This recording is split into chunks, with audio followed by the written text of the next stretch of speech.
a reaction right now from the Republican National Committee Chairman, Reince Priebus, who I think is getting ready for some sort of a debate. It's not an FBN debate, so I frankly can't be bothered. But anyway, Reince, it's very good to have you. Are you surprised? I know you have to play fair with everybody in the party and all that this phenomenon that is called Donald Trump, that he continues to elevate in popularity. He will once again be in that center pole position.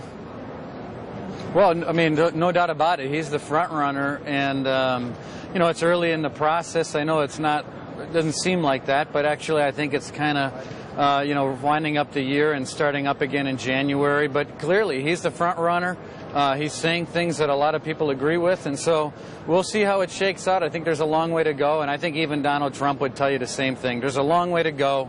It's a marathon, and it'll be exciting tonight. And, you know, all eyes are on the Republican Party, and I think for that, it's a gift to our party and our prospects. You know, Reince, you said it's still early, and it is, and we still have a ways to go, which we do.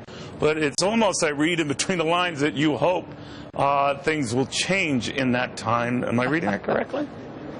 No, you know, I don't, honestly. I think the nice thing about the Republican National Committee is that, you know, having a party that has its act together on the ground, has its act together with data, a party that doesn't embarrass itself with not being prepared. I think we could have been a lot more prepared 4 years ago. That unifies everybody. So whether you're for Donald Trump, Marco Rubio, Ted Cruz, Carly Fiorina, whoever you're for, you know that you have to have a national party that has its act together, and that's why we're in this space where we don't pick winners, we don't pick losers, but we're here to be a good national party that has its act together, Neil. All right, you know all the scuttlebutt in the Washington Post story that you and some of your big muckety-muck chieftains in the Republican National Committee were gathering at a restaurant in Washington to deal with the possibility of a brokered convention and, by extension, stop Trump. Is that true? Was that true?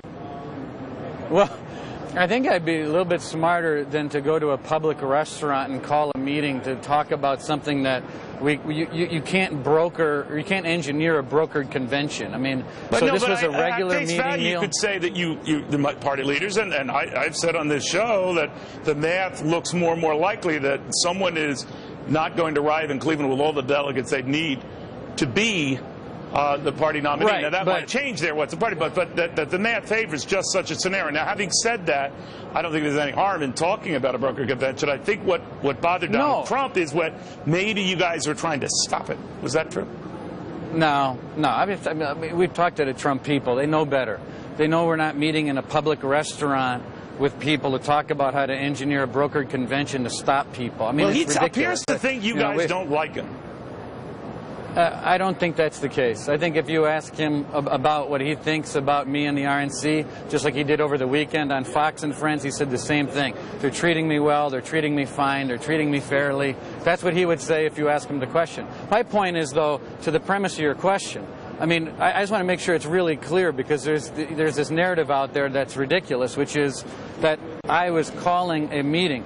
This is a monthly meeting among many, many meetings in Washington. We have monthly lunches, monthly breakfasts, monthly dinners. Some of these things I need to be at. We check off the box and I'm there. And for 20 minutes in a 2-hour meeting, people asked questions about the primary process. That was it. So, well, that wouldn't surprise me, nor does that sound sinister or Machiavellian.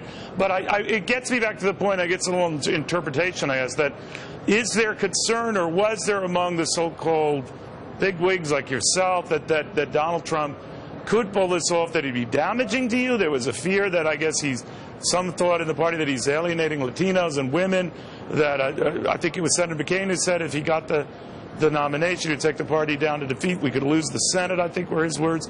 Was there and is there that alarm among some of your colleagues?